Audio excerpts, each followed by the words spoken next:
오늘 아침에 보통 제가 주일날 이렇게 일어나면 좀 마음이 무겁습니다. 왜냐하면 이제 막 이렇게 제자 훈련까지 쭉 해야 될 걸 그 부담감이 있는 것 같아요. 근데 오늘 아침에 이렇게 일어났는데 갑자기 새날이다, 새날이다 이런 생각이 탁 제 마음에 들었습니다. 어떻게 보면 오늘 하루가 어떻게 보면 어제 연속이라고 여겨질 수 있습니다만은 하나님 우리에게 새로운 날을 주셨습니다. 그렇죠? 이제는 더 이상 어제와 연속이 아닌 진짜 우리에게 새로운 생각을 하고 또 새로운 가치관을 가지고 새로운 삶을 향해 나갈 수 있도록 새 날을 주셨습니다. 이런 부분에서 오늘 예배하는 우리 성도님들도 진짜 하나님이 하실 새 날의 기대를 가지고 말씀 앞에 자신을 세움으로 하나님 주신 은혜로 우리 영과 우리 혼이 새로워지는 은혜를 체험할 수 있기를 주의 이름으로 축복합니다. 특별히 오늘 세례식을 합니다. 2부 예배 때도요 입교식과 세례식을 했고요, 또 우리 3부 예배 때 우리 세례식을 하게 되는데 이들이 믿음을 고백하고 이제 여명교회 가족으로 앞으로 이제 등록하게 될 것입니다. 이러한 부분에서 진짜 믿음이 아름답게 자라서 이들의 세대가 되었을 때 하나님 영광 돌리고 주의 나라가 이루어질 수 있도록 여러분 기도해 주시기를 부탁을 드립니다. 염려 없이 살아가는 사람은 세상에 아무도 없습니다. 한 조사기관에 의하면 우리나라 사람 중에서 절반 이상이 내일에 대한 걱정, 노후에 대한 불안을 갖고 있다고 합니다. 그러나 이 같은 자료는 진짜 현실을 제대로 반영하지 못한 피상적인 것입니다. 절반 정도만 염려하는 것이 아닙니다. 오히려 조금만 깊이 들어가 보면 10이면 10사람 모두가 염려하며 살아가고 있습니다. 이 점은 우리 믿는 사람들도 예외가 아닙니다. 우리 가운데 걱정 없는 사람은 아무도 없습니다. 누구나 한 가지 이상의 염려거리들을 가지고 살아가고 있습니다. 어떻게 보면 매사를 걱정하며 살아가는 것이 생활의 일부분처럼 그렇게 되어버렸습니다. 그래도 주위에 보면 걱정거리가 없는 것 때문에 오히려 걱정하는 사람들까지 있습니다. 오죽하면 그렇게 팔자 좋게 살아간 솔로몬도 자기 생을 돌아보며 평생 근심하고 수고하다 가는 것이 인생이라고 탄식을 했겠습니까?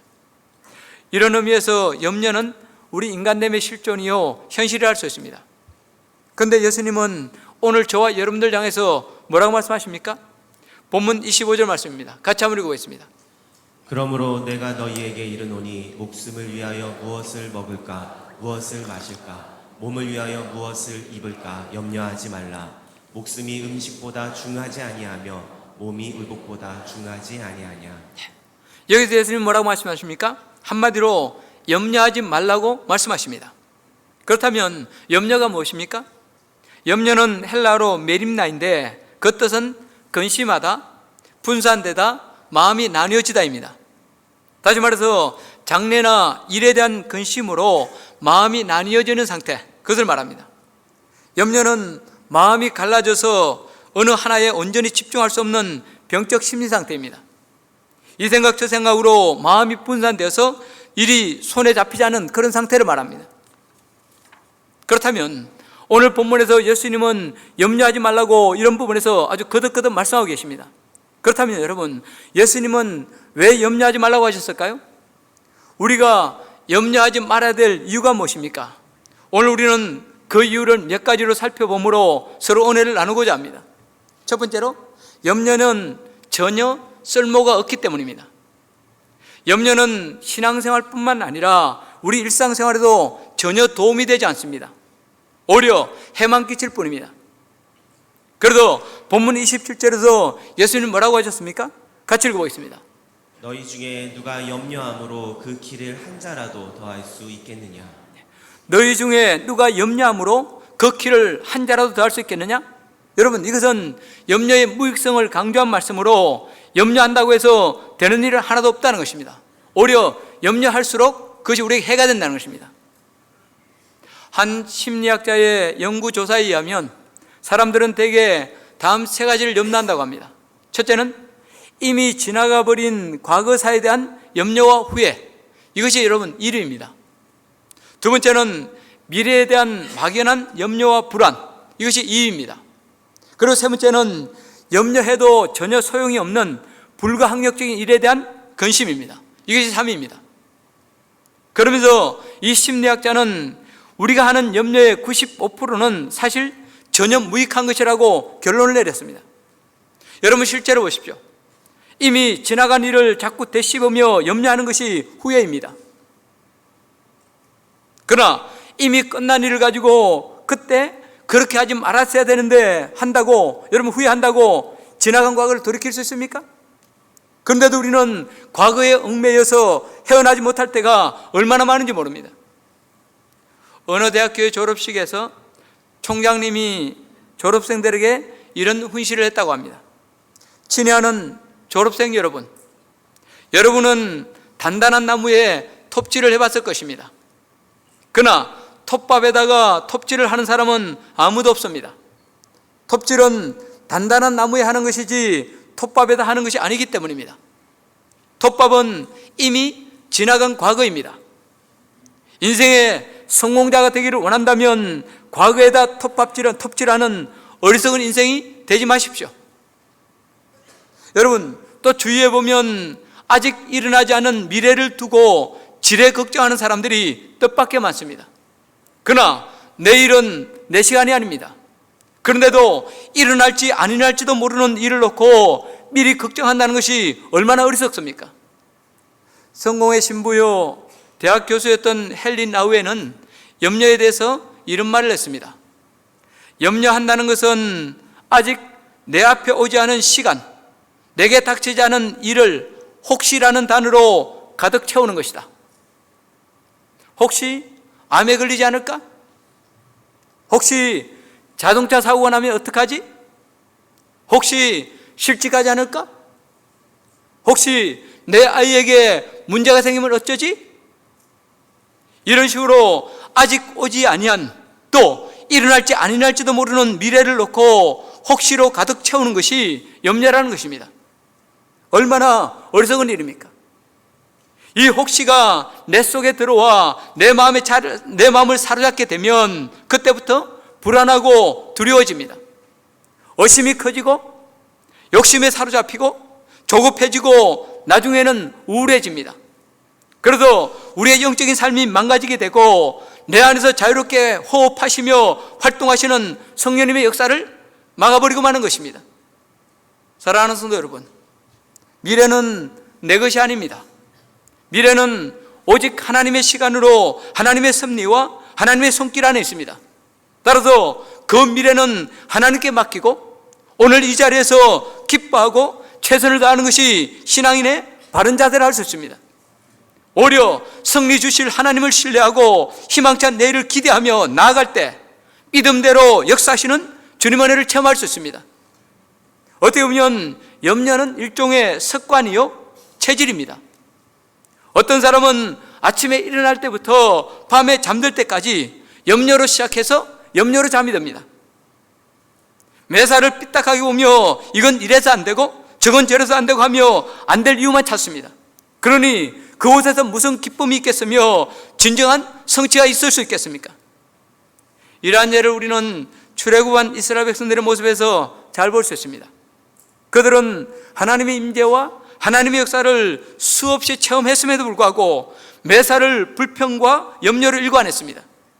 감사하다, 순종하며 말씀에 순종하여 나가보자, 그러면 좋을 텐데 조금만 어려움이 닥쳐도, 조금만 어려움이 생겨도 곧 죽을 듯이 염려하며 모세와 하나님을 원망했습니다. 가나안을 바로 앞에 둔 바란 광야에서도 보십시오. 가나안을 주시겠다는 하나님의 철석 같은 약속에도 불구하고, 아니 그 많은 기적을 행하셨음에도 불구하고 그들은 하나님을 따르는 대신 불신하고 염려하는 길을 선택했습니다. 우리는 메뚜기와 같다, 우리는 절대로 가나안을 이길 수 없다는 10명의 정탐꾼의 말을 받아들인 이스라엘 백성들은 우리가 애굽에서 죽었더라면 더 좋았을 것을 이제 여호와가 우리를 이곳으로 인도하여 칼에 맞아 죽게 하는도다, 차라리 애굽으로 돌아가자며 밤새도록 땅을 치며 통곡했습니다. 그때 여호와께서 그들에게 뭐라고 하셨습니까? 민수기 14장 28절입니다. 같이 한번 읽어보겠습니다. 그들에게 이르기를 여호와의 말씀에 내 삶을 두고 맹세하노라. 너희 말이 내 귀에 들린 대로 내가 너희에게 행하리니. 너희들이 내 말을 듣지 아니하니, 너희들이 내 말을 받지 아니하니, 너희들이 말한 그대로 이루어주마. 하나님의 약속 대신 염려와 불신앙으로 일관한 그들은 약속의 땅에 들어가지 못한 채 광야에서 40년을 방황하다가 그곳에다 자기들의 뼈를 묻을 수밖에 없었습니다. 얼마나 허망하고 비극적인 모습입니까? 그러나 여호수아와 갈렙은 어떻습니까? 그들은 믿음의 체질을 가지고 있었습니다. 그들은 하나님이 약속이시면, 아니 하나님이 약속하셨으면 시작하기 전부터 된다고 믿었습니다.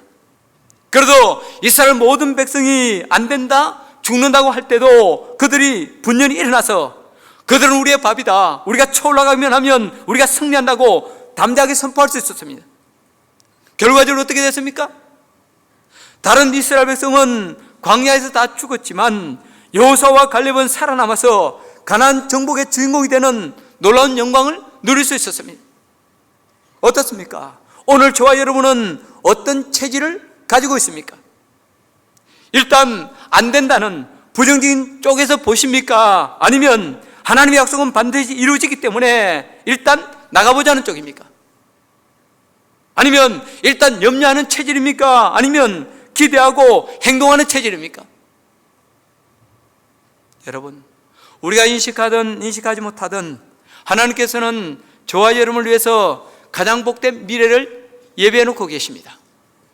약속의 땅 가나안을 준비해 두시고 염려 대신 믿음으로 나가기만 하면 다 이룰 수 있도록 해 두셨습니다.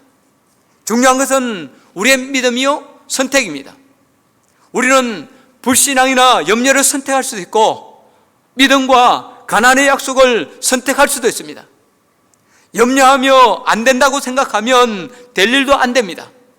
그러나 하나님의 약속을 의지하여 된다고 믿으면, 하나님의 역사를 기대하고 앞으로 나가면 안 될 일도 되어집니다.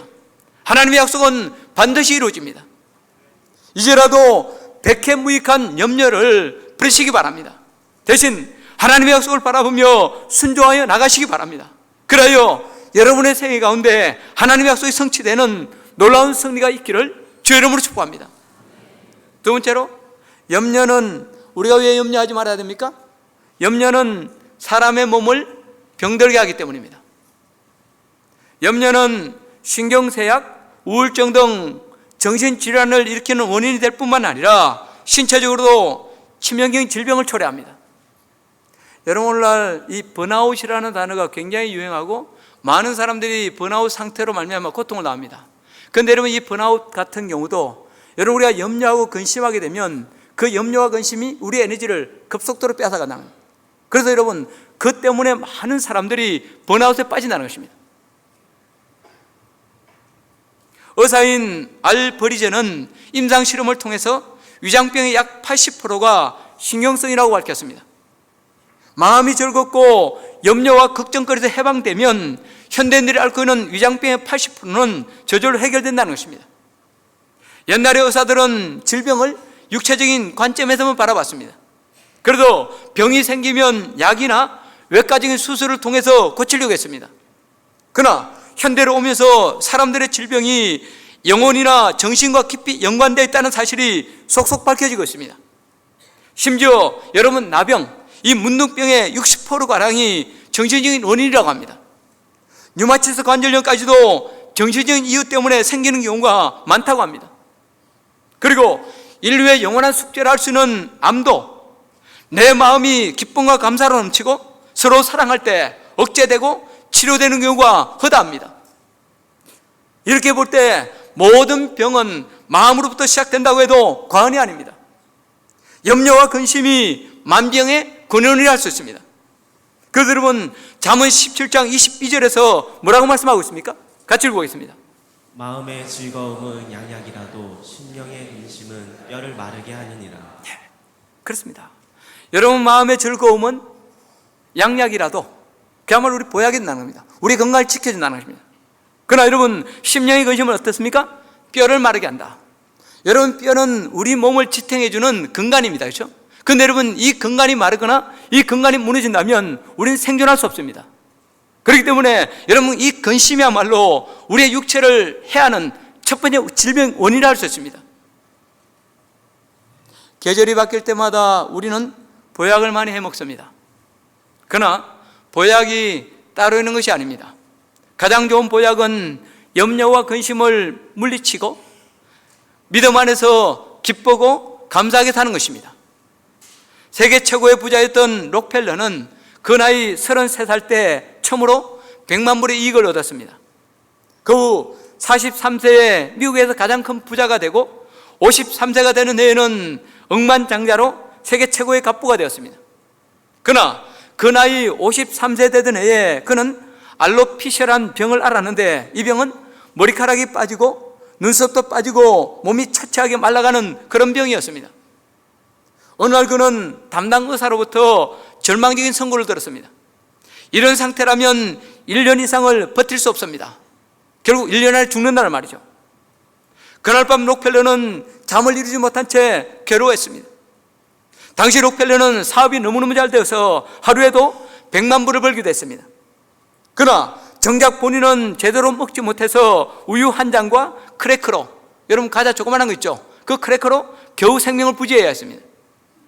먹지도 못하고 자지도 못하고 내가 이 소유한 이 많은 재산이 무슨 의미가 있단 말인가?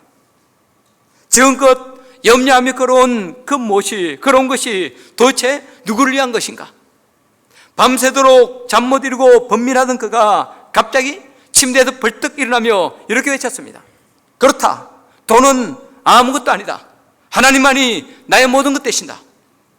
옆에서 자고 있던 아내가 이 소리에 깜짝 놀라 잠을 깰 정도였습니다. 곧바로 그는 하나님 앞에 무릎 꿇고 기도하기 시작했습니다. 그날 밤 록펠러는 기도와 함께 새벽을 맞이했습니다. 그때부터 록펠러 인생이 달라졌습니다. 전에도 교회를 다녔지만 피상적인 교인이었습니다. 그의 얼굴에는 피곤함과 염려가 떠날 날이 없었습니다. 그러나 2일 후 그의 표정은 눈에 띄게 달라졌습니다. 늘 욕구 불만에 찌들은 표정은 사라지고 그 얼굴에는 기쁨과 감사의 미도가 흐르기 시작했습니다.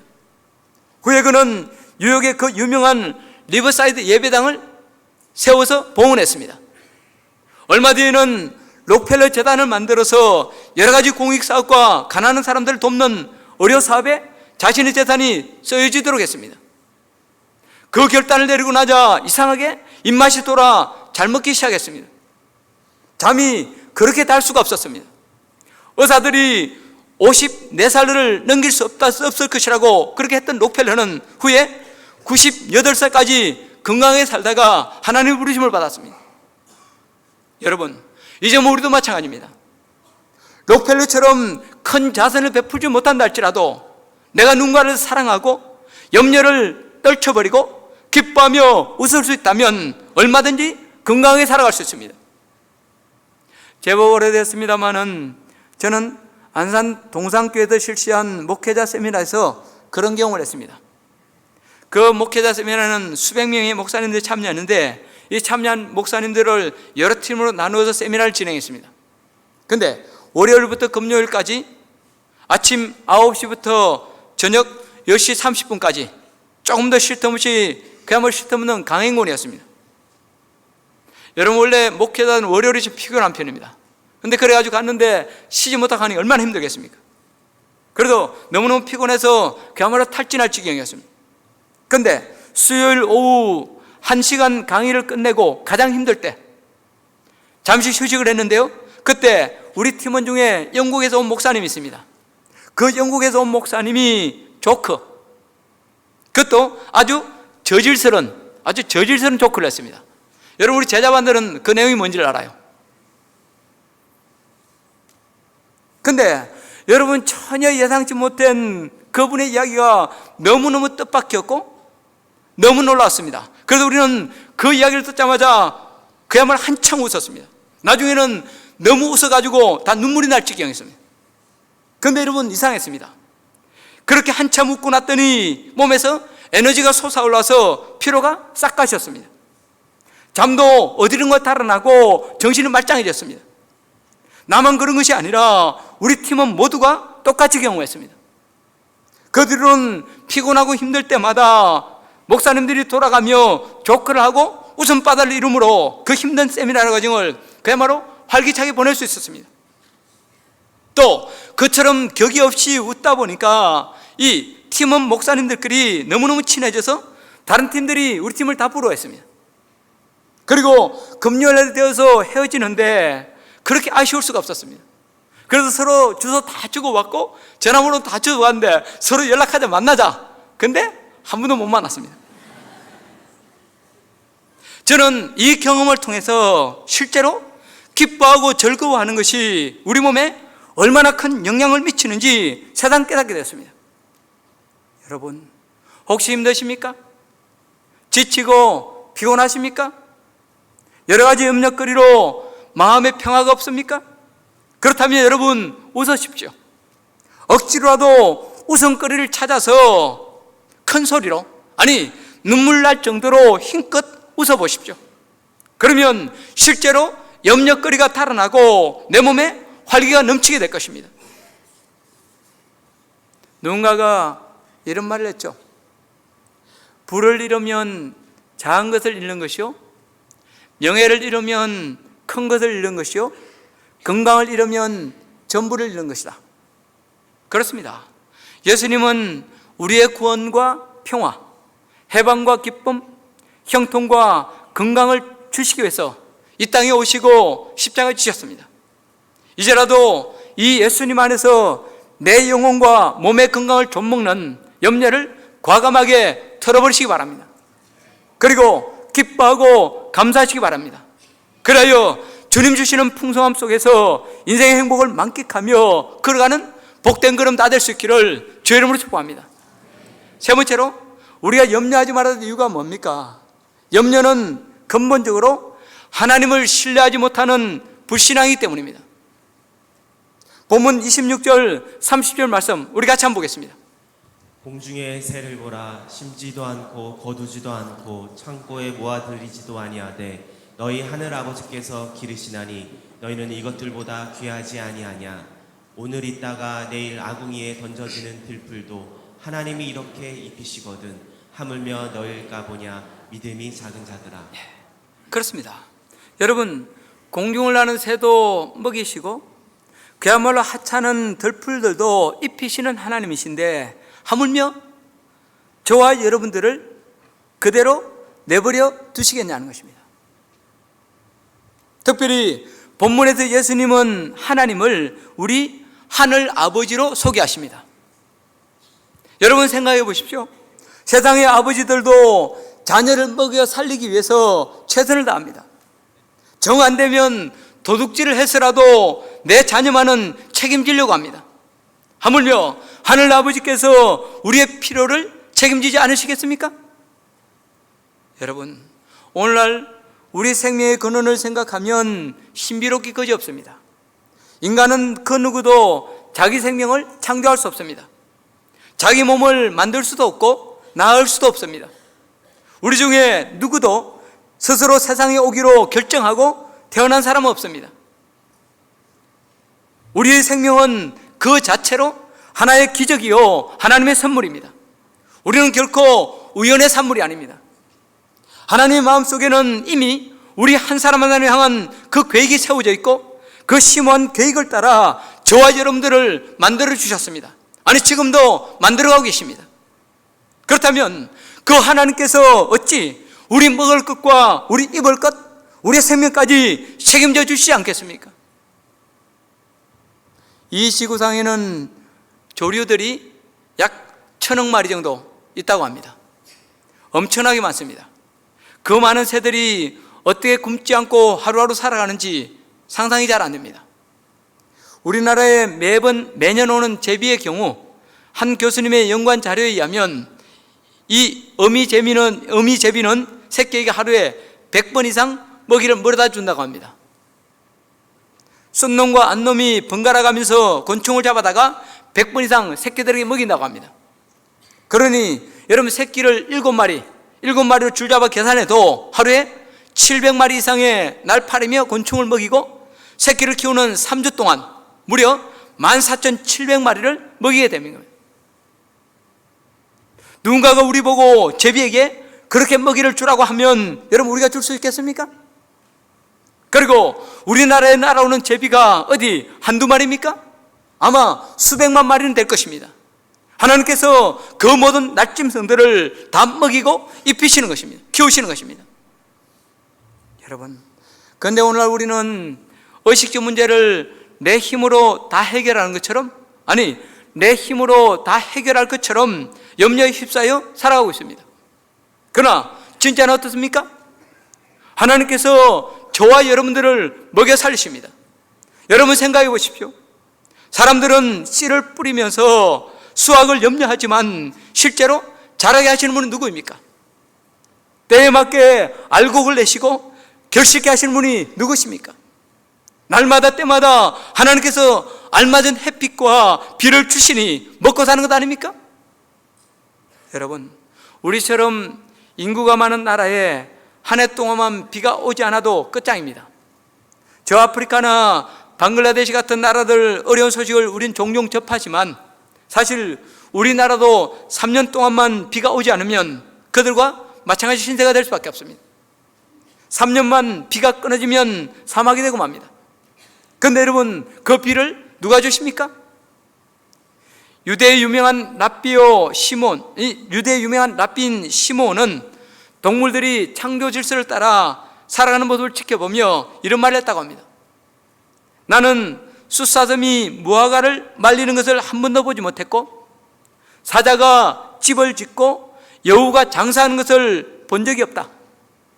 그러나 그들은 염려 없이 먹고 산다. 만일 나를 섬기기 위해 창조된 짐승이 이처럼 걱정 없이 살아간다면 창조주 하나님을 섬기기 위해 지어진 나는 얼마나 더 염려 없이 먹이시겠는가. 그러나 우리는 염려함으로 가지고 있는 것마저 부패시키고 말았다. 그렇습니다. 현대인들이 염려와 두려움에 빠지는 것은 믿음을 잃어버렸기 때문입니다. 그렇기 때문에 예수님께서도 염려하지 말라는 말씀의 결론으로 뭐라고 말씀하고 있습니까? 믿음이 작은 자들아. 여러분, 이 신앙과 염려는 정확하게 반비례합니다. 염려가 커지면 신앙이 내려가고 신앙이 높아지면 염려는 내려갑니다. 그러므로 염려와 불안이 내 삶에 엄습하면 믿음이 떨어진 줄 알고 기도해야 합니다. 누가 뭐래도 우리는 하나님께서 사랑하시는 자녀들입니다. 우리를 너무 사랑하셔서 볼 때마다 기쁨을 이기지 못해 하신다고 성경은 말씀해 주고 있습니다. 심지어 저와 여러분들의 머리털까지 다 세시고 눈동자같이 지켜주시며 어디를 가든지 동행해 주신다고 약속하고 계십니다. 그러니 여러분, 우리가 얼마나 소중한 존재요, 또 하나님 안에서 안심할 수 있습니까? 혹시 염려가 끼어들어와서 여러분을 괴롭힙니까? 그때마다 창문을 열고, 아니 바깥으로 나가서 이름 없이 피어있는 들풀들을 보시고 지저귀는 새들을 보시면서 하나님의 약속을 생각하십시오. 그리고 이렇게 기도하십시오. 저 들꽃들을 입히시고 새를 먹이시는 하나님, 아버지의 자녀인 제가 얼마나 소중한 존재입니까? 저는 지금 실직했습니다. 나에게는 먹여 살려야 될 가족이 있습니다. 염려가 나를 짓밟으려고 합니다. 그러나 아버지께서 먹고 살 것을 책임져 주신다고 하셨으니 감사합니다. 저에게 너희일까 보냐의 이 믿음을 제게 주십시오.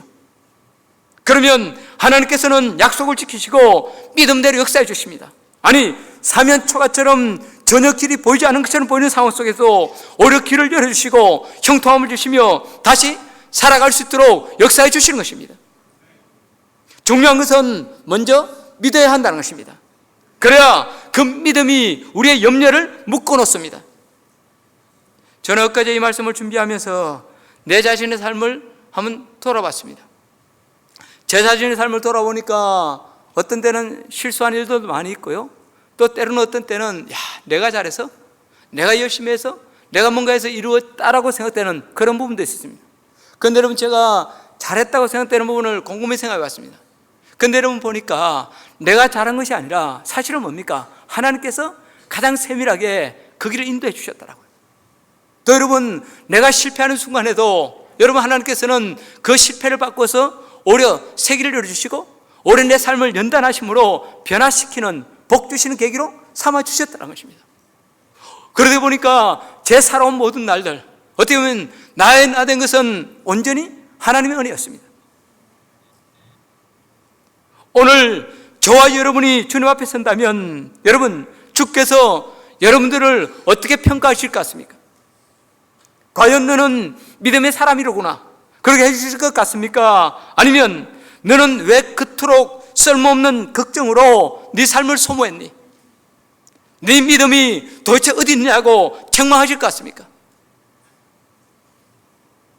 초대교회 역사를 기록하고 있는 고대 문헌들을 살펴보면 재미있는 사실이 하나 나옵니다.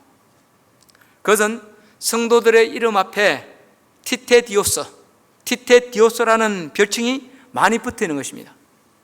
이 티테디오스 마리오스, 티테디오스 퀸트, 티테디오스 요셉, 티테디오스 시몬, 티테디오스 마리아 등등. 근데 여러분, 이 티테디오스는 이름이나 성이 아닙니다.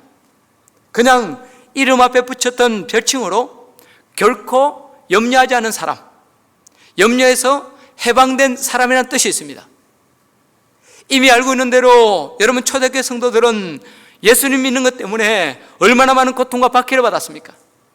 예수 믿는다는 단 한 가지 이유 때문에 감옥 가고 매 맞고 집에서 쫓겨나 정처 없이 방황하는 유랑민이 되기도 했습니다. 심지어 목베임을 당해 죽기도 하고 화형당해 죽기도 하고 빛 한 줄기 들어오지 않은 지하 무덤 속에서 평생을 살기도 했습니다. 여러분, 카타콤 잘 아시잖아요. 그런데 놀라운 것은 그토록 가혹한 박해와 고통에 직면해 있으면서도 그들은 염려하지 않았습니다. 결코 기쁨을 잃어버리지 않았습니다.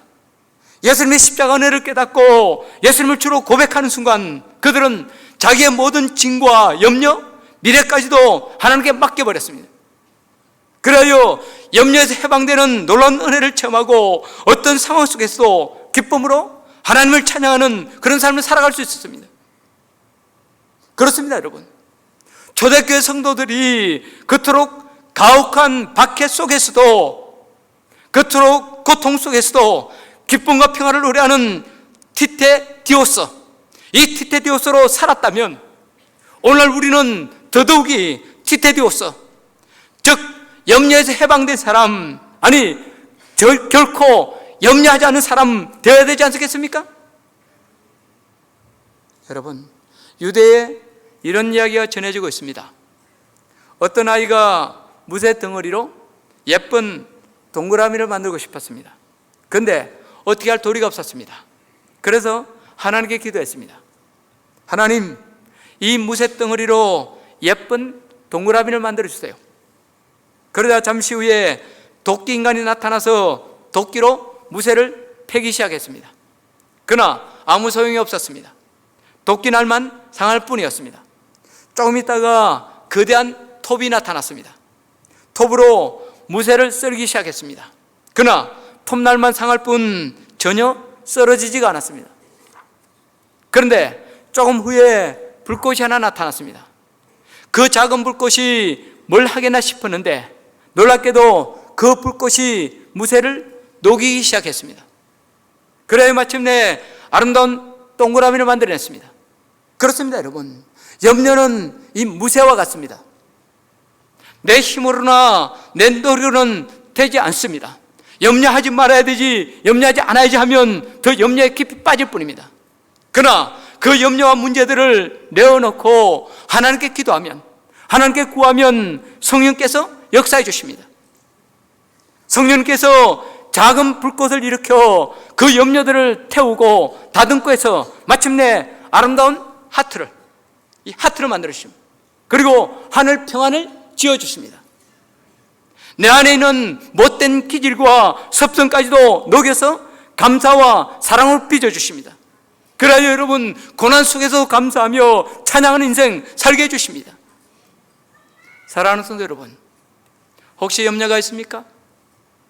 말 못할 고민거리들이 있습니까?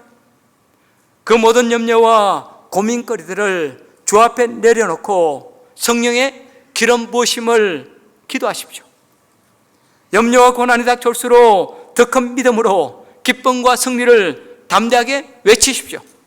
그리고 이제부터라도 내 이름 앞에 티테디오스, 이 티테디오스라는 별칭을 붙이십시오. 그리하여 진짜 티테디오스, 염려에서 해방된 사람, 결코 염려하지 않은 사람으로 살기로 결단하십시오. 그러면 그 염려에서 놓여 자유할 수 있습니다. 닥쳐오는 여러 가지 환난에도 불구하고 주 안에서 기뻐하며 하늘의 평안을 노래할 수 있습니다. 다른 사람과 같은 삶처럼 보이지만은 누구보다 충만한 삶으로 하나님 영광 돌리는 복된 삶 살아갈 수 있습니다. 마지막으로 이제 우리 이름 앞에, 자기 이름 앞에 이 티테디오스,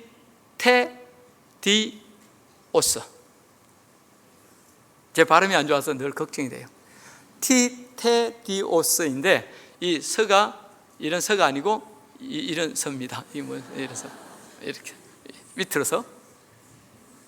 그래서 여러분 이제 우리 이름 앞에 이 티테디오스라는 별칭을 붙여서 우리 결단하는 마음으로 세 번 불러보겠습니다. 이 시간 우리의 마음으로 결단하면서 주님 앞에 결단하면서 여러분 우리 믿음을 한번 고백해 보시기 바랍니다. 티테디오스 이단화, 티테디오스 이단화, 티테디오스 이단화. 자동문이 깜짝 놀라. 이렇게 처음에는 조금 작게, 두 번째는 중간, 세 번째는 온 힘을 다해서 크게 내 신앙을 고백하며 우리 한번 티테디오스 자기 이름을 붙이세요. 이단화 붙이지 마시고요. 시작하겠습니다. 시작. 티테디오스 이단화, 티테디오스 이단화, 티테디오스 이단화. 할렐루야. 오늘 예배하는 여러분들 가운데 이 은혜가 주님 안에서 염려로부터 벗어나 하늘의 영광을 참여하는 그 은혜가 있기를 주의 이름으로 축복합니다. 기도하겠습니다.